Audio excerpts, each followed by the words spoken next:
Hello, today is Friday, February 27th, and welcome to episode 563 of Fault Lines, the National Security Institute's podcast that gets you quickly up to speed 3 times a week on the national security and foreign policy debates shaking up America. I'm NSI Senior Fellow Jessica Jones, and I'm joined today by NSI Advisory Board member Les Munson. He's got a little more background decorations if you're watching on YouTube. Check those out. Go Maroons. Those are pennants. And we've got Senior Fellow Andy Kaiser. Thank you guys for joining us this morning. Okay, there's a lot going on in the world, but today we're going to focus on our neighbors to the south. We're unpacking a story that happened a couple of days ago, earlier this week in Cuba. Cuban soldiers opened fire on a Florida registered speedboat that was carrying 10 people. I don't know if you guys got the news alerts. It was one of the weirder stories I feel like that came out this week in the middle of everything else going on. Cuba claims that those on the boat opened fire during what they describe as an armed infiltration attempt with terrorist aims.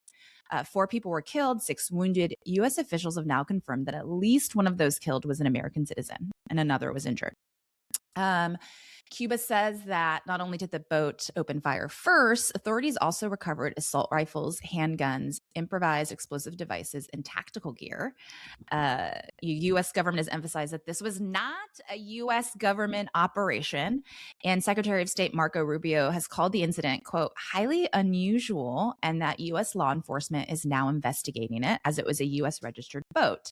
To complicate matters, the boat's owners also claims that the boat was stolen.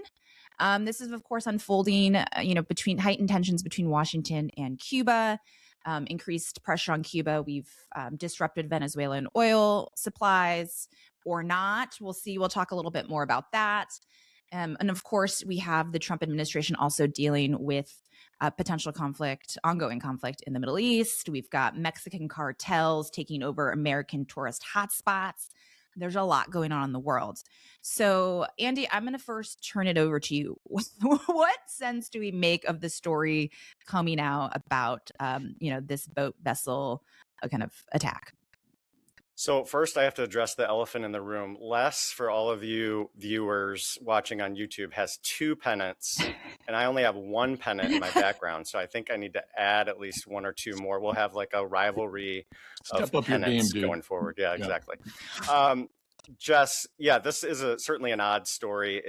It's the operation strikes me as a bit amateurish, particularly post Maduro operation in Venezuela, where we saw hundreds of aircraft, naval vessels operating seamlessly with no American casualties to pull out a foreign leader and have him extricated to New York to face trial on drug charges. So contrast that with this operation leads me to believe Secretary Rubio is probably being honest, though any operation that happens in Cuba reminds us of failed operations of years past, Bay of Pigs, other things for sure. You mentioned tensions being high. I think this is actually a very important point, and I'm pleased that Secretary Rubio is actually open conversations, interestingly enough, and good timing with the 41-year-old grandson of Raul Castro, who's 94.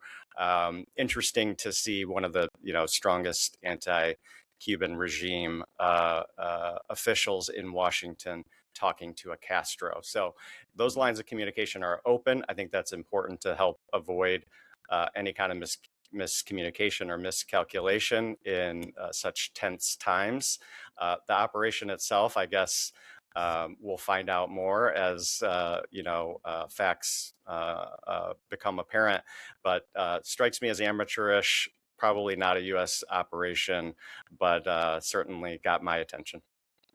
Okay, Les, we talked a little earlier about some memories about a 96 shoot down. What's Congress doing? Give us some insider Les baseball into what you make of this story. What does the old guy say? What's the guy in the suit say?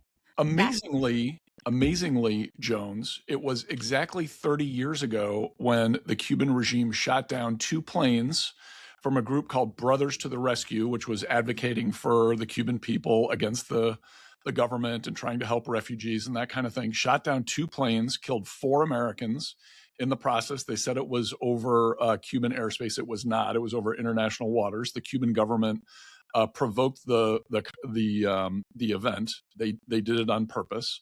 It resulted in a fairly significant change in U.S. policy towards Cuba.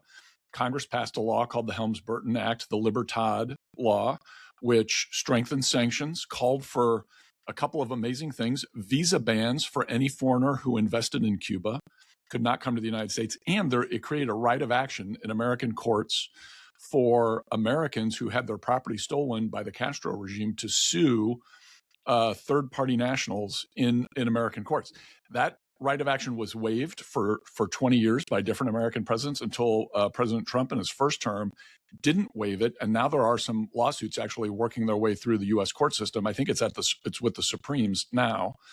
But the Supremes. The Supremes, Musically? those people. You're the lawyer here. You know what I'm talking about. They're across the street from Congress. Did you know that? That's where the Supremes are. First Street, Northeast, I believe. Les is also a tour guide in his. Also a tour guide. I have been around for a while. But it is amazing. This is almost the same kind of episode. I think this could have precipitated a real event, and it may yet do so. A real, bad things for the Cuban government, which has a real problem because it's got no oil since we shut off its spigot from Venezuela largely. However, the U.S. Gerald Ford, the aircraft carrier, which is the biggest in the world and has been the primary agent of President Trump's foreign policy, is in the Middle East. It's not in the Caribbean anymore. I think if it were still in the Caribbean, we might have already seen a change in government in Havana. So possible the Cubans lucked out on just where we're happening to deploy our naval assets. I was going to say when the story first came out, I think everyone who first read it was like, oh, what's going to happen next, right? Waiting for the shoe to drop in the Trump administration and the White House's response. And then it kind of just dwindled out and we haven't seen anything yet. To your point, Les, I think they're very lucky that the president has a lot of other foreign policy priorities on his plate that just seem to, putting, Iran to the side, the Port of Hawaii and the cartel, cartel El Mencho, the killing of him. I mean, that took a lot of bandwidth. So I think the Cubans are lucky, but Donald Trump's focus, just like Greenland, can circle back very quickly. So while they might not be getting a response right now, that's not to say in a week or two that they're not going to meet some strong headwinds. You guys, I've only had half a cup of coffee, and it's really affecting my ability to put sentences together. Puerto Vallarta. Yeah. Don't go there right now, anyone. If you've got a trip, I would talk to your travel agent. On the other hand, if you're, you probably get a pretty good deal on plane flights and hotel rooms and rental cars. So, if you're on a budget, maybe now's the time. I would love to be Les's family. His children are like, no, Dad, don't plan that family trip right now. Maybe avoid the Costco. That seems trouble. Yeah, don't go to the Costco. Don't go to the shop local. That's a wrap, guys. Thanks to Kelly Crowley, Claude Jennings, and the NSI team in producing today's episode. Join us on Monday, March 2nd. We're in March already, folks. We're buzzing through the year for another episode of Fault Lines, NSI's podcast that gets you smart fast. We're up on YouTube. Check out our channel. Watch and follow the pennant race that's going on between Andy and Les. And if you like what you heard or saw, be sure to rate, review, and subscribe.